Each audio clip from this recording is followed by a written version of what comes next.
बिस्मिल्लाहिर्रहमानिर्रहीम। नाज़रीन अस्सलाम वालेकुम, मैं हूँ इमरान वसीम। नाज़रीन, इस प्रोग्राम में एक तो हम बात करेंगे ईरान इसराइल जंग की ताज़ा तरीन सूरत हाल आपके साथ हम शेयर करेंगे और आपको बताएंगे कि जो इसराइल की स्ट्राइक के बाद ईरान का जो जवाब है, ईरान का जो रिस्पॉन्स है, उसने इसराइल में थरथल्ली कैसे मचा दी है। और इसके अलावा हम बात करेंगे लाहौर हाई कोर्ट के जज को बरतरफ करने का फ़ैसला। इस खबर की डिटेल आपके साथ हम शेयर करेंगे। और तीसरी हमारी जो खबर है वो अली अमीन गंडापुर ने खामोशी तोड़ दी। एक सख्त सवाल, उस सवाल के जवाब पर अली अमीन गंडापुर ने अपनी खामोशी को तोड़ा है, लबकुशाई की है उस सवाल पर।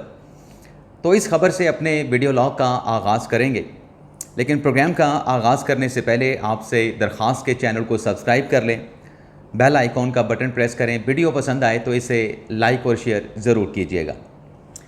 मामला नाज़रीन ये है कि आज 13 जून है और आज 13 जून को खैबर पख्तूनख्वा का जो अगले माली साल का जो बजट है वो असम्बली में पेश किया जाएगा। और जो वज़ीर ख़ज़ाना हैं खैबर पख्तूनख्वा के आफ्ताब आलम, वो बजट स्पीच करेंगे। वो बजट से मुतल्लिक बताएंगे कि क्या प्रपोज़ल उसमें पेश किए गए हैं। तो सवाल ये हो रहा था KP हुकूमत से, खैबर पख्तूनख्वा के वज़ीर आला से, कि इमरान ख़ान ने तो कहा था कि मेरी मशावरत के बग़ैर ये बजट तैयार नहीं होगा, ये बजट पेश नहीं किया जाएगा। तो इस सवाल पे जो सोशल मीडिया पे अली अमीन गंडापुर पे तनकीद हो रही थी, इस सवाल का जवाब अली अमीन गंडापुर ने यह दिया है कि ठीक है कि हमने बजट जो है वो तैयार किया है, बजट आज सूबाई असम्बली खैबर पख्तूनख्वा में हम पेश भी करेंगे, लेकिन इस बजट की जो मंजूरी है वो इमरान ख़ान के साथ मुलाकात, मुशावरत, उनकी इजाज़त, उनकी मंजूरी के साथ बजट की जो असम्बली से मंजूरी है उसे इमरान ख़ान के साथ मुलाकात और मुशावरत से अली अमीन गंडापुर साहब ने मशरूत कर दिया है। अब ये जो नाज़रीन गंडापुर साहब बात कर रहे हैं, क्या ये आइनी तौर पे पॉसिबल है? अगर इमरान ख़ान के साथ फ़र्ज़ करें कि मुलाकात नहीं होती, तो क्या अली अमीन गंडापुर साहब इस बजट को रोक सकते हैं जब आज ये बजट ऐवान में पेश कर दिया जाएगा और एक कट ऑफ डेट है 30 जून से पहले इस बजट को आपने मंजूर करना है? तो इस पर नाज़रीन बेहतरीन जो बात है वो बैरिस्टर गौर साहब ने की है, जो कि कायम मकाम पाकिस्तान तहरीक इंसाफ के चेयरमैन हैं। उनकी तरफ से कहा गया है कि बजट हमने पेश किया है, बजट को असम्बली से मंजूर किया जाएगा, इस दौरान बानी तहरीक इंसाफ इमरान ख़ान के साथ मुलाकात भी मुमकिन हो सकती है। अब ये जो नाज़रीन आइनी तकाज़ा है जिसकी मैं भी आपके सामने बात कर रहा हूँ कि आप इस बजट की मंजूरी को रोक नहीं सकते, क्योंकि अगर बजट पूरा नहीं होगा, आप बहस को ही कंटिन्यू करेंगे तो फिर ये सवालात उठेंगे कि क्या अली अमीन गंडापुर के पास अददी बर्तरी है, क्या अली अमीन गंडापुर ऐवान में अपनी अक्सरियत को खो बैठे हैं। क्योंकि अगर बजट की मंजूरी ना हो, ऐवान से हुकूमत का बजट मंजूर ना हो, उसको ये कंसीडर किया जाता है कि सूबाई हुकूमत या वफाक में ऐसा मामला हो तो वफाकी हुकूमत अपनी जो अक्सरियत है वो ऐवान में खो बैठी है। तो फिर गंडापुर साहब को इस किस्म के नए आइनी कॉन्सिक्वेंसेस का भी सामना करना पड़ेगा। तो बहरहाल गंडापुर साहब ने अपना जवाब दे दिया है, लेकिन देखते हैं मुलाकात होती है या नहीं होती है। तो फिर बजट का जो कह रहे हैं कि इमरान ख़ान की इजाज़त के साथ मशरूत होगा, अगर पास नहीं करेंगे तो फिर आइनी जो कॉन्सिक्वेंसेस हैं, जो नताइज हैं, उसको भी फेस करना पड़ेगा। दूसरी नाज़रीन जो खबर है वो भी पाकिस्तान तहरीक इंसाफ से जुड़ी है। इमरान ख़ान की हमशीरगान अलीमा ख़ान साहबा, उज़्मा ख़ान साहबा अदालत जाती हैं। अदालत उनकी इंसदाद दहशत गर्दी की जो कोर्ट है, दोनों बहनों की ज़मानत को कन्फर्म करती है, लेकिन जज अरशद जावेद साहब जो हैं, उनकी तरफ से दोनों बहनों पर इमरान ख़ान की हमशीरगान पर शदीद बरहमी का इजहार किया गया। जज साहब ने कहा कि आप जानबूझ के ज़मानत की दरख्वास्त को लंबा करते हैं, केस को प्रोलॉन्ग करते हैं, अदालत में आना आप पसंद नहीं करते और फिर अदालतों का नाम आप लोग ख़राब करते हैं। शाह महमूद कुरैशी की ज़मानत के केस में यही हुआ था कि फिर अदम पैरवी पे अदालत को ज़मानत कैंसिल करना पड़ी थी। अदालत ने यहाँ पर तो दोनों बहनों को ज़मानत दे दी, लेकिन साथ में बता भी दिया कि आप अदालत में आना पसंद नहीं करते और आपकी वजह से केस प्रोलॉन्ग होते हैं। अब ये ख़बर नाज़रीन मैंने आपके सामने क्यों रखी है? ये ख़बर इसलिए रखी है कि एक तरफ तो जज साहब तहरीक इंसाफ के लोगों पे बरहमी का इजहार करें कि अदालत में आया करें ताकि केस चल सके, दूसरी तरफ आलिया हमजा साहबा पंजाब की चीफ ऑर्गेनाइज़र, उनकी तरफ से क्या कहा जाता है कि 26वीं आईनी तरमीम के बाद अदालतें बंद हो चुकी हैं, अदालतें कैद हो चुकी हैं, जजेस छुट्टियों पे चले गए हैं, ये अदालतें हमें इंसाफ क्या देंगी? कभी जज छुट्टी पे है, कभी प्रोसिक्यूटर छुट्टी पे है, हम तो कानून की हुक्मरानी की जंग लड़ रहे हैं। अब एक तरफ अदलिया पे इस किस्म के इल्ज़ामात हैं आलिया हमज़ा की तरफ से, दूसरी तरफ अदालत क्या कहती है कि भाई अदालत आ जाया करें, केस को चला लिया करें। तो कौन सी कानून की हुक्मरानी की जद्दोजहद कर रहे हैं, या कौन सी कानून की हुक्मरानी की ये बात करते हैं? अदालतों में खुद नहीं जाते, अदालतें बुलाती हैं तो कहते हैं कि हमें इंसाफ नहीं दे सकते। तो ये जो कॉल ऑफ विल में तजाद है, ये आपके सामने रखना मकसूद था। अब नाज़रीन आ जाते हैं लाहौर हाई कोर्ट के जज को बरतरफ करने का जो फ़ैसला, जो ख़बर है, उसकी डिटेल आपके साथ हम शेयर करते हैं। ख़बर नाज़रीन ये है कि जजेस के लिए एहतसाब का जो कड़ा निज़ाम 26वीं आईनी तरमीम में लाया गया है, उस एहतसाब के निज़ाम के जो असरात हैं वो देखने को मिल रहे हैं। याहिया फरीद साहब ने 19 जून को जुडिशल कमीशन का इजलास बुलाया, जिसमें हाई कोर्ट पर जो जजेस हैं उनके एहतसाब से मुतल्लिक़ कवायद बनाए जाएंगे। अब वो कवायद तो 19 जून को बनेंगे कि लाहौर हाई कोर्ट में एक जज को ना सिर्फ फारिग करने का फ़ैसला किया गया है, बल्कि उस जज को ओहदे से बरतरफ भी कर दिया गया है। मामला क्या है नाज़रीन? मामला ये है कि जो लाहौर हाई कोर्ट की चीफ जस्टिस हैं आलिया नीलम साहबा, उनकी तरफ से जो हाई कोर्ट की लोअर जुडिशरी है, उस लोअर जुडिशरी में जो मातहत अदलिया के जजेस के ख़िलाफ़ जो कंप्लेंट्स आई हैं मिसकंडक्ट्स की और इस नौयत की, उसके ऊपर कार्रवाई की गई। ना सिर्फ कार्रवाई की गई, प्रोसीडिंग की गई, बल्कि उस प्रोसीडिंग के नतीजे में जो एडिशनल जज थे तारिक महमूद अंजम, जिन पे जुर्म साबित हुआ और इंक्वायरी में एडिशनल जज तारिक महमूद अंजम अपने ऊपर लगे इल्ज़ामात का दिफा नहीं कर सके, लाहौर हाई कोर्ट की जानिब से उस जज को ओहदे से फारिग कर दिया गया।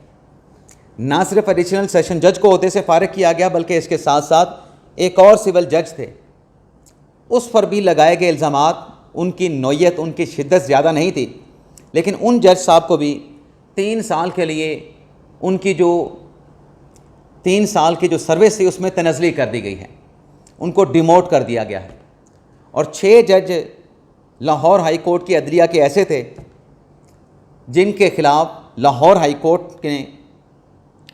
की मुतल्लिका कमेटी ने कार्रवाई को ड्रॉप कर दिया है, कार्रवाई को ख़त्म कर दिया है कि इन पर लगाए गए इल्ज़ामात साबित नहीं होते हैं, और जो इन 6 जजेस का जवाब आया है उससे मुतल्लिका कमेटी सेटिस्फाइड है। तो लोअर जुडिशरी में भी एहतसाब का निज़ाम शुरू हो चुका है, एहतसाब का अमल शुरू हो चुका है, और हाई कोर्ट की सतह पे जजेस का एहतसाब करने के लिए, उनकी कारकर्दगी का जायज़ा लेने के लिए जुडिशल कमीशन कवायद बनाने जा रही है, मेकनिज़म बनाने जा रही है, जिसमें कारकर्दगी का जायज़ा लिया जाएगा, कारकर्दगी को जांचा जाएगा, और जो जज 5 हाई कोर्ट में से किसी भी जज की कारकर्दगी अगर दुरुस्त ना हुई, फिर उसका case judicial commission supreme judicial council को रेफ़र कर देगा। तो ये एक अच्छा सिलसिला अदलिया के अंदर एहतसाब को शुरू किया गया है, जिसकी अप्रिसिएशन होनी चाहिए। अब नाज़रीन बात कर लेते हैं जो इसराइल की तरफ से ईरान पे स्ट्राइक की गई। नाज़रीन, जो इसराइल ने ईरान पे हमला किया, इस ऑपरेशन को इसराइल की तरफ से ऑपरेशन राइजिंग लायन का नाम दिया गया। जो हमले किए गए रात की तारीकी में, जैसे इंडिया ने पाकिस्तान पर रात की तारीकी में हमला किया था, वही पैटर्न इसराइल ने फॉलो किया। रात की तारीकी में ही ईरान पे हमला किया गया, ईरान के मुख्तलिफ़ शहरों पे, उनकी मिलिट्री तनसीबात पे, और उसके नतीजे में ईरान के मिलिट्री कमांडर्स और ईरान के नामवर सियासतदान जो है वो अपने साइंसदान जो है वो शहीद हुए। अब इस ऑपरेशन के ख़िलाफ़ जो ईरान ने इसराइल के अगेंस्ट ऑपरेशन डिक्लेयर किया है, अनाउंस किया है, उसका नाम रखा गया है ऑपरेशन ट्रू प्रॉमिस 3।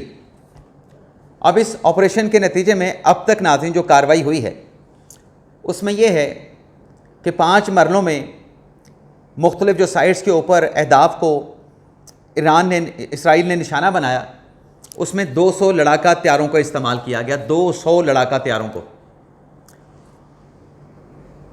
और मुबैना तौर पे जो इराकी एयर स्पेस है उसको जो है इस्तेमाल किया गया, मिसाइल का इस्तेमाल किया गया। अब उसके जवाब में ईरान ने जो कहा है कि हम रेड लाइन को क्रॉस करेंगे, तो ईरान की तरफ से ड्रोन जो लॉन्च किए गए हैं, कैमिकाज़े जिसे खुदकुश ड्रोन्स भी कहते हैं, अब उन्हें इसराइल की तरफ से इंटरसेप्ट किया जा रहा है। ना सिर्फ इसराइल की तरफ से इंटरसेप्ट किया जा रहा है बल्कि जो जॉर्डन की एयर स्पेस है उसको भी बंद कर दिया गया है ताहुक्म सानी, ईरान की स्पेस को भी ताहुक्म सानी जो है वो बंद कर दिया गया है।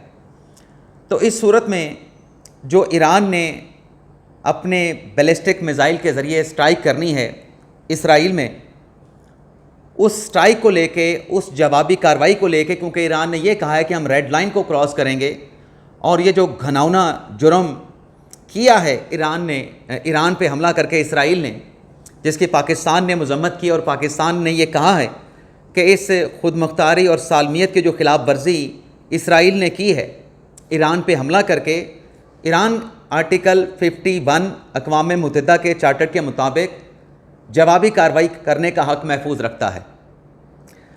अब ईरान ये कह रहा है कि हम जो कार्रवाई करेंगे वो ऐसी कार्रवाई होगी कि सबो कमूज़, जैसे पाकिस्तान ने कहा था कि हमें आज़माना नहीं, तो वही जवाब ईरान का है कि चूँकि अब ये हमला किया गया है, अब हमारा जो रद्द-ए-अमल होगा वो इसराइल की स्ट्राइक के मुकाबले में बड़ा सख्त होगा।